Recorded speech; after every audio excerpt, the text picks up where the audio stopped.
Welcome back after the break. Pakistan बदल रहा है, तब्दीली आ रही है। हम अक्सर मईशत से रिलेटेड प्रॉब्लम्स की बात करते हैं, लेकिन क्या आपको पता है कि गिग इकोनॉमी में यानी फ्रीलांसर्स एंड इंडिपेंडेंट स्टार्टअप्स की जब लिस्ट बनाई गई तो पाकिस्तान का नंबर 4 है। यानी पाकिस्तान में बहुत सारे यंगस्टर्स मोटिवेटेड हैं in becoming entrepreneurs, in becoming startup founders. इसके साथ साथ फ्रीलांसर्स, यानी ये सब टेक्नोलॉजी इनेबल्ड प्रोफेशंस हैं जिसमें वो जाना चाहते हैं। लेकिन एक बहुत बड़ी डिवाइड है। अगर आप बड़े शहरों में हैं, आपके पास एक्सेसिबिलिटी और कनेक्टिविटी है, तब तो आप इन तमाम मौके और अपॉर्चुनिटीज का फायदा उठा सकते हैं। लेकिन अगर आप छोटे शहर से हैं या एक ऐसे शहर पे हैं जहां पे ब्रॉडबैंड सर्विसेज नहीं हैं, तो शायद तरक्की की इस दौड़ में आप पीछे रह जाएं। इसी डिवाइड को खत्म करने के लिए, पाकिस्तान को डिजिटली इनेबल्ड करने के लिए, डिजिटल पाकिस्तान के ख्वाब को सच करने के लिए कल हमारे लिए एक बहुत अहम दिन था। आपको बताते चलें कि कल कराची की एक तकरीब में मिनिस्टर ऑफ IT अमीनुल हक साहब की मौजूदगी में, चीफ मिनिस्टर ऑफ सिंध मुराद शाह साहब की मौजूदगी में 3 बड़े कॉन्ट्रैक्ट साइन किए गए between universal service fund and the PTCL। और इस मुश्तरका काविश से अब होगा ये कि इंशाअल्लाह ताला 6 अजला ऐसे हैं सिंध के जिसमें ऑप्टिक फाइबर केबल बिछाई जाएगी। और अगर मैं इसके चीदा नकात, उसके सेलियन फीचर्स आपको बताऊं तो तकरीबन इन तीनों कॉन्ट्रैक्ट्स की जो लागत है वो 5 बिलियन रुपीस है। और इससे 207 ऐसे टाउन्स और यूसीज कनेक्ट होंगे जहां पहले ब्रॉडबैंड सर्विसेज नहीं थी। अगर मजमूई तौर पे देखा जाए तो इस चीज को कारामद बनाने के लिए जो ऑप्टिक फाइबर केबल की नेटवर्क बिछाई जा रही है वो लगभग 2192 किलोमीटर की है। और इससे पहली दफा डायरेक्टली अगर हम इम्पैक्ट की बात करेंगे तो 42 लाख, यानी इसको 42 को उर्दू में आप जो भी कहते हैं 42 लाख लोगों को डायरेक्टली इससे फायदा होगा। सो मेरे लिए बहुत खुशी का दिन था, because it is an inclusive way to move forward. Digital divide को हम खत्म कर रहे हैं। आप देख सकते हैं कि सबके शहरों पे बहुत खुशी। और आज खुसूसी तौर पे इस कॉन्ट्रैक्ट को साइन करने के लिए जब यहाँ पे कराची तशरीफ लाए और कल मेरी इनसे मुलाकात हुई तो मैंने इनसे रिक्वेस्ट की कि आज पाकिस्तान के मेहमान बनिए। हमारे साथ मौजूद है जनाब हारिस चौधरी साहब, who is the CEO of universal service fund. अस्सलाम वालेकुम हारिस साहब। Thank you so much and congratulations. मुझे ये बताइए कि इसकी बैकग्राउंड में कितना काम करना पड़ता है to come to a point जहां हम इंशाल्लाह देखेंगे कि 6 अजला में broadband internet services will now be available. जिस तरह आपने भी कुछ फैक्ट्स बताए, ये फैक्ट्स बिल्कुल ऐसे ही हैं। इन 6 अजला में बेसिकली जो सिंध के हम जिसको पसमानदा या उन एरिया में रहने वाले मार्जिनलाइज्ड कम्युनिटीज के जो लोग हैं, जिसको हम अपनी डेफिनेशन में अनसर्व्ड और अंडरसर्व्ड एरियाज कहते हैं, इनके लिए पहले हम एक टेक्निकल सर्वे कराते हैं जी। और सारे डिस्ट्रिक्ट्स में पहले देखा जाता है कहाँ कहाँ ऑप्टिक फाइबर अवेलेबल है और कहाँ कहाँ नहीं। जहाँ जहाँ यूनियन काउंसिल में ऑप्टिक फाइबर अवेलेबल नहीं, उनका हम डेटा कोलेक्ट करके अपने GIS सिस्टम पे डाल के उसका एक प्रोजेक्ट डिजाइन करते हैं और प्रोजेक्ट पे वो बिड करते हैं, जिसको फिर PTCL ने ये बिड जीती है। सही। जिसकी वजह से इन सारे 6 अजला में आपने ओवरऑल प्रोजेक्ट की डिटेल्स तो बता दी, लेकिन मैं आपको इसमें थोड़ी सी फर्दर डिटेल्स बताता हूँ कि ये फाइबर का जो नोड है, एक टेक्निकल टर्म है, लेकिन जहां वो टर्मिनेट होगी विद इन द 5 किलोमीटर की रेडियस पे अप्रोक्सीमेटली जी 600 से ज्यादा स्कूल्स हैं जो कि डायरेक्टली कनेक्ट हो सके फाइबर के साथ, और एक बेहतर कनेक्टिविटी, जिसको एक मीनिंगफुल कनेक्टिविटी कहा जाता है, उनको दी जाएगी, जिससे उनकी बहुत सारी बेसिक जो फ्यूचर की नीड्स हैं कनेक्टिविटी की वो पूरी हो जाए। अगर देखा जाए तो बिकॉज ऑफ दिस हो सकता है कितने बच्चे कोडिंग सीख जाएं, कोडिंग का ख्वाब देखें, इनोवेटर्स बन जाएं, इन टेक्नोलॉजीज का कोई और मस्बत तरीका इस्तेमाल का निकाल लें, उनका अपना लर्निंग एक्सपीरियंस कितना इनरिच हो सकता है। मुझे ये बताइए कि इस वक्त ओवरऑल पाकिस्तान में कनेक्टिविटी की क्या सूरत हाल है। कल मैं आपके इस तकरीब में जो कॉमेंट सुन रही थी कि गुज़िश्ता 30 सालों में जितना काम हुआ है उससे कहीं ज्यादा या उससे करीब काम लास्ट 3 इयर्स में हुआ है। तो ये जो मोबिलाइजेशन आई है, इसकी क्या वजह है और अब आप फ्यूचर में क्या देखते हैं? ये हम लोगों जो यूनिवर्सल सर्विस फंड कंपनी है ना, ये 30 इयर्स 2006 में एस्टैब्लिश। 2006 से 19 में हम लोगों ने अप्रॉक्सीमेटली कोई 50 प्रोजेक्ट्स किए रूरल एरियाज में और अप्रॉक्सीमेटली कोई 50 बिलियन की सब्सिडी कमिट की। और 2019 से 22 सिर्फ इस 3 साल में अप्रॉक्सीमेटली 50 से ज्यादा प्रोजेक्ट्स और 55 बिलियन की सब्सिडी कमिट की। इसके भी 2-3 रीजन है। एक, गवर्नमेंट का बहुत फोकस रहा है कि जी connectivity is the future, technology is the future, और ये सारी चीजें पाकिस्तान को आगे लेके जा सकती हैं और बड़ी फास्ट पेस पे लेके जा सकती हैं। दूसरे हमारे ऑनरेबल मिनिस्टर साहब जो हैं उनका भी बहुत ज्यादा फोकस, उनकी पहली मीटिंग में ही जिस तरह मैं कल भी आपसे बात कर रहा था, उनका फोकस था कि मेरी जो कॉन्स्टिट्यूंसी है वो सारे रूरल और रिमोट एरियाज हैं, तो हर रूरल रिमोट एरियाज में कनेक्टिविटी फॉरन से बढ़े।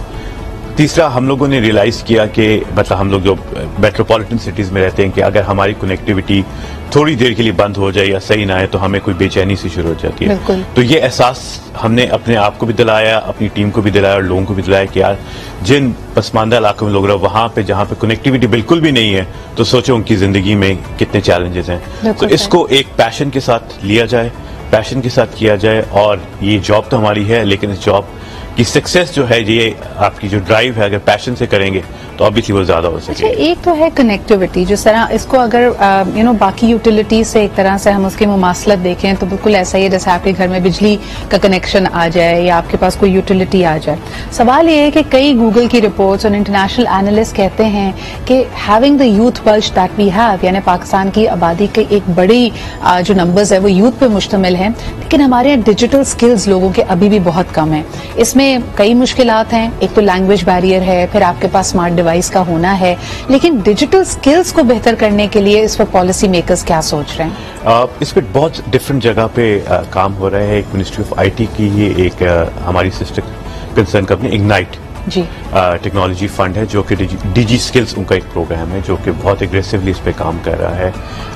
अप्रोक्सीमेटली वो 1 मिलियन लोगों को ट्रेनिंग दे चुके हैं और इसको कंटिन्यूसली बढ़ा रहे हैं। लेकिन आप कनेक्टिविटी का एक सबसे जो एक चार्म है ना वो ये है कि जैसे आपको कनेक्टिविटी मिल जाए ना, डिजिटल स्किल आपका ऐसा खुद ब खुद इंप्रूव होना चाहिए। सही, क्योंकि आप ट्रायल एंड एरर बहुत सारे आप इलिटरेट लोग भी जो देखेंगे, जो इलिटरेट की डेफिनेशन में आते हैं, लेकिन वो जब वो स्मार्टफोन इस्तेमाल कर रहे होते हैं या फेसबुक यूज कर रहे होते हैं या चीजें होते हैं उसमें वो काफी डिजिटल लिटरेट हो रहे हैं। लेकिन ये डिजिटल स्किल्स पे काम हो रहा है, लेकिन आई थिंक उस पर और काम होने की जरूरत है ताकि और बेहतर तरीके हो सकते हैं। इसकी एग्जाम्पल आप ये भी देखें ना कि फ्रीलांसर्स में अगर हम नंबर 4 पे हैं तो इसका मतलब हमारी डिजिटल स्किल्स काफी बेहतर होना शुरू हो गए हैं। टिप ऑफ द आइसबर्ग, आगे आने वाली दुनिया में जिस किस्म के प्रोफेशंस हैं, जो स्किल्स हमें चाहिए, प्रोफेशनल स्किल्स चाहिए, उसमें एक बहुत बड़ी मदद मिलती है।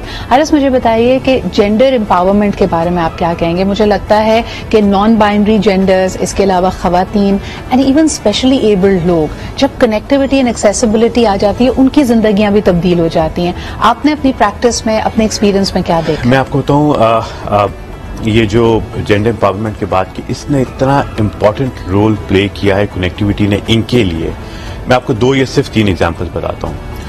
हम लोगों ने एक प्रोजेक्ट किया इंटीरियर सिंध में सखर के आसपास के गांवों में कनेक्टिविटी का। जब वो कंप्लीट हुआ तो हम वैसे ही सर्वे के लिए देखते हैं कि कैसा चल रहा है। तो वहां पे हमें पता चला एक बच्ची जिसकी उम्र 19-20 साल है, उसने वहां पे उस कनेक्टिविटी के थ्रू एक इंस्टाग्राम का एक अकाउंट बनाया और वो कराची से आके लोकल डिजाइनर से कपड़े लेती थी और वो उस इंस्टाग्राम के थ्रू अपने सखर और उसके लोगों को उसके थ्रू वो सेल कर रही थी, यानी उसको ई कॉमर्स के थ्रू कर रही थी और उसकी अपनी एक second stream of income family की एक आनी शुरू हो गई, जिससे ऑब्वियसली उसका इकोनॉमिक भी इम्पैक्ट पड़ा, सोशल इम्पैक्ट भी पड़ा।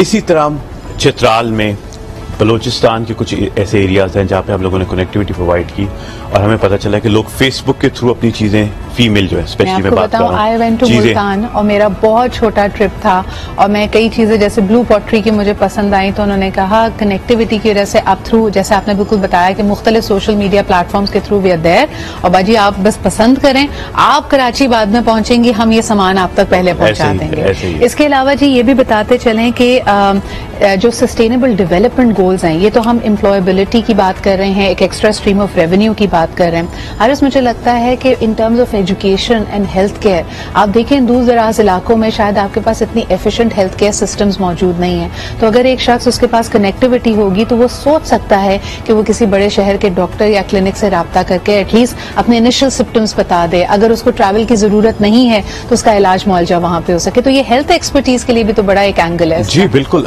बहुत सारे कनेक्टिविटी के जो हमारे डिफरेंट प्रोग्राम्स हैं, बेसिकली तो ये तो एक किस्म का इंफ्रास्ट्रक्चर है ना, इसके ऊपर डिफरेंट एप्लीकेशन आती हैं जिस तरह ई हेल्थ या टेलीमेडिसिन की आई है और ऑब्जेक्टिव भी यही है कि जितने रूरल एरियाज में कनेक्टिविटी आ जाएगी तो आपका बहुत ज्यादा प्रेशर अर्बन कम्युनिटी से कम हो जाएगा।